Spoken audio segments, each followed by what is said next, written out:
How does J.D. Vance view America during a period of global upheaval? That night, Washington was unusually quiet. Yellow light streamed from the tall windows of the building where Vice President J.D. Vance was working late. On his desk lay thick stacks of reports: a global economic slowdown, disrupted supply chains, escalating regional conflicts, and artificial intelligence technology developing faster than anticipated. All of this painted a picture of an unstable world, where the United States was no longer a bystander.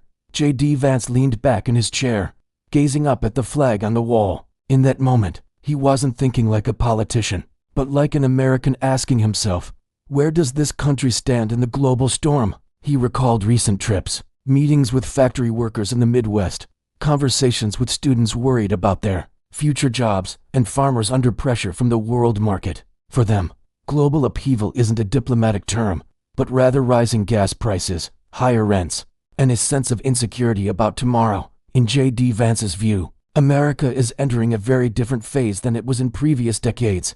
It's no longer a time when economic power and political influence were taken for granted. The world is restructuring, emerging nations are asserting their dominance, technology is blurring borders, and people's trust in traditional institutions is being challenged daily. He believes that America's greatest challenge comes not only from the outside, but also from within. A divided nation can hardly lead the world. When trust between the people and the government erodes, when communities feel left behind, national power, however great, becomes fragile. In a private conversation with his advisors, J.D. Vance once said that America needs to face reality. Not every problem can be solved by force or influence. Some questions require humility, and some decisions must prioritize long-term interests over short-term gains. According to him, America's role in the new world is not just to lead, but to stabilize, to become a pillar in a shaky system. He particularly reflected on technology, artificial intelligence, automation.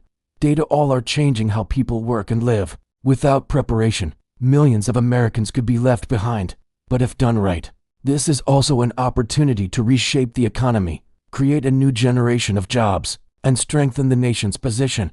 J.D. Vance recognized that America cannot turn its back on the world, but neither can it shoulder every role. He argued that it was time for the United States to make more careful choices, investing in strategic relationships, protecting core interests, and avoiding being drawn into cycles that offered no real value to its people. In a hypothetical speech he prepared for an important occasion, J.D. Vance wrote, "America's strength lies not in its budget or technology, but in its ability to adapt as the world changes." It was an unpretentious, yet realistic, perspective. He believed the new era demanded resilience over ostentation.